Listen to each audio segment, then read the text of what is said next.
हम देखते हैं आर्डियंस थ्योरम। आर्डियंस थ्योरम है if R is equal to Q plus R P, R is equal to Q plus R P, where P Q R क्या है, P Q are regular expression है, तो where P comma Q comma R regular expression. ठीक है ना, तो ये आपको 3 रेगुलर एक्सप्रेशन गिवन है, P Q R and R is equal to Q plus R P है, तो हम इस रेगुलर तो हम यहाँ पर इसका सोल्यूशन लिख सकते हैं R is equal to Q P closure. R is equal to Q P closure इस इक्वेशन का सोल्यूशन हो जाएगा। ठीक है ना, तो R is equal to Q plus R P where P Q are regular expression, तो इस इक्वेशन का सोल्यूशन हो जाएगा R is equal to Q P closure where lambda does not belongs to P. तो अगर आपका ये कंडीशन सेटिस्फाई है, lambda does not belongs to P, तो आप इसका सोल्यूशन लिख सकते हैं क्यू पी क्लोजर, क्योंकि देखिए अगर ये इसका सोल्यूशन होगा तो इसको सेटिस्फाई करेगा। तो जरा इसको यहाँ पर पुट करते हैं, तो Q प्लस आर पी में अगर आप R is equal to Q P closure को पुट करेंगे तो आपको मिल जाएगा Q प्लस, इसको पुट कीजिए क्यू पी क्लोजर P।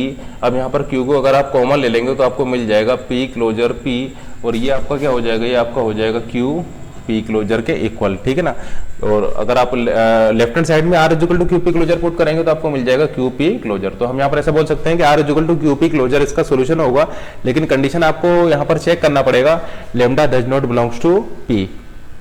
अब देखिए इस आर्डियंस थ्योरम को हम यूज कैसे करेंगे, तो आर्डियंस थ्योरम को हम यूज करेंगे डीएफए एनएफए के लिए रेगुलर एक्सप्रेशन फाइंड आउट करने में। ठीक है ना, तो एक एग्जांपल से इसको देखते हैं। अब देखिए यहाँ पर हम इस आर्डियंस थ्योरम को यूज करने जा रहे हैं, तो सबसे पहले तो मुझे ये बताइए कि स्टार्टिंग स्टेट पर आपकी किस टाइप की स्ट्रिंग्स एक्सेप्ट होगी। तो स्टार्टिंग स्टेट पर आप जैसा कि यहाँ पर देख रहे हैं आपका लेमडा एक्सेप्टेड होगा। ठीक है ना, तो Q1 is equal to lambda, क्योंकि यहाँ पर आपका लेमडा एक्सेप्टेड होगा। ठीक है ना, अब देखिए Q2 स्टेट को देखिए, Q2 स्टेट पर आपका क्या एक्सेप्टेड होगा, तो आप Q1 स्टेट पर हैं और अगर आपको सिंबल A मिल जाएगा तो आप Q2 स्टेट पर आ जाएंगे। ठीक है ना, तो Q2 स्टेट पर आपकी कुछ इस टाइप की स्ट्रिंग्स आपकी एक्सेप्ट होंगी।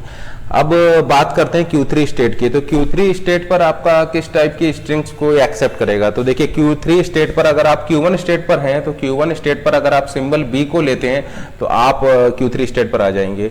Q2 स्टेट पर अगर आप हैं और अगर आप सिंबल A को लेते हैं तब आप Q3 स्टेट पर आ जाएंगे, या फिर अगर आप Q3 स्टेट पर ही हैं और आप सिंबल A को लेते हैं तो आप Q3 स्टेट पर आ जाएंगे। तो हम ऐसा बोल सकते हैं कि Q1 स्टेट पर हम पहुंच सकते हैं लेमडा सिंबल को लेने पर। यहाँ पर इस मशीन के लिए Q1 स्टेट पर अगर हमें पहुंचना है तो हम लेमडा को कंज्यूम करके पहुंच सकते हैं, एम्प्टी स्ट्रिंग को कंज्यूम करके यहाँ पर पहुंच सकते हैं।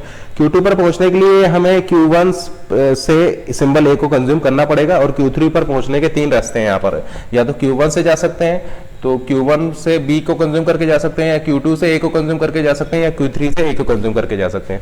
अब देखिए यहाँ पर आपका फाइनल स्टेट क्या है, फाइनल स्टेट है आपका Q3, तो आप इसको Q3 के लिए सॉल्व कर लीजिए। ठीक है ना, तो अगर आप Q1 is equal to lambda को यहाँ पर पुट करेंगे तो हमें मिल जाएगा Q2 is equal to lambda concatenate A is equal to A, यानी Q2 की वैल्यू हमें क्या मिल गई, A मिल गई। तो अगर इसको हम यहाँ पर पुट कर दें Q3 is equal to Q1 आपका लेमडा है तो lambda concatenate B plus A concatenate A plus Q3 concatenate A, तो हमें मिल जाएगा Q3 is equal to B plus Q3 concatenate A।